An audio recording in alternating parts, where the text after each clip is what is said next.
জিন জাতি যেহেতু অদৃশ্য, তাই আমি মহান আল্লাহর বান্দা হিসাবে তাদের কোনো ক্ষতি করার অধিকার রাখি কিনা। দুষ্ট জিন যদি আমার ঘুমের মধ্যে বিরক্ত করে বা অন্য কোনোভাবে ক্ষতি করে, তাহলে পরিত্রাণের উপায় কি?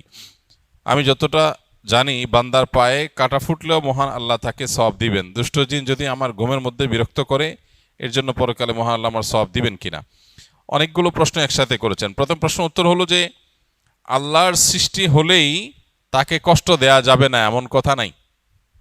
আল্লাহ যদি কোনো সৃষ্টিকে সৃষ্টি করেন যেটা দিয়ে মানুষ উপকার হাসিল করবে, যেমন আল্লাহ তাআলা হালাল প্রাণীগুলো সৃষ্টি করেছেন মানুষের খাদ্য হিসেবে, অতএব তাদেরকে জবে করে খানা খাওয়া হালাল। আবার কোনো প্রাণী যদি মানুষের কষ্টের কারণ হয়, উপদ্রবের কারণ হয়, তাহলে সেগুলোকে মারা, সেগুলোকে নিধন করা, এটারও অধিকার মানুষের আছে, কারণ আপনাকে সে কষ্ট দিচ্ছে।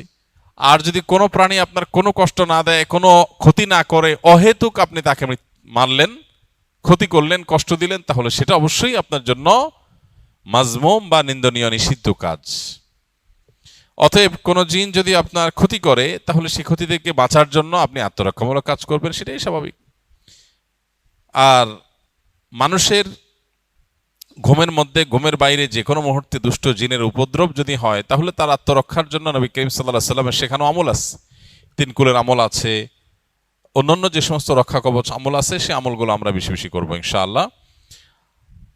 এবং কোনো বিপদ যদি হয়, অনেকে আছেন যে ব্ল্যাক ম্যাজিকের কারণে কষ্টে আছেন, অনেকে আছেন দুষ্ট জিনের উপদ্রবের কারণে কষ্টে আছেন, এবং এই কষ্টটা এত বেশি যে আসলে এই কষ্ট থেকে পরিত্রাণের উপায় অনেকে খুঁজে পান না, এবং অনেক সময় দেখা যায় কষ্টগুলো মাত্রাতিরিক্ত, অনেক বেশি, অনেক কষ্ট। পরিবারের কেউ জিনে আক্রান্ত, দুষ্ট জিনে সওয়ার হয়েছে তার উপরে, কিংবা কোনো সেহের বা ব্ল্যাক ম্যাজিক করা হয়েছে কারোর প্রতি, তখন দেখা যায় যে ওই পুরা পরিবারের মানুষের ঘুম হারাম হয়ে যায়, পেরেশানি কোনো শেষ থাকে না। সন্দেহ নাই, যদি এটা থেকে আত্মরক্ষার জন্য তিনি রুকিয়া শারঈয়া, শরিয়া সম্মত ঝাড়ফুঁক বা রুকিয়ার আশ্রয় নেন, রুকিয়ার মাধ্যমে তিনি ট্রিটমেন্টের চেষ্টা করেন, পাশাপাশি এই বিপদে তিনি সবর করেন, ধৈর্য ধারণ করেন, অবশ্যই এর জন্য তিনি বিনিময় লাভ করবেন।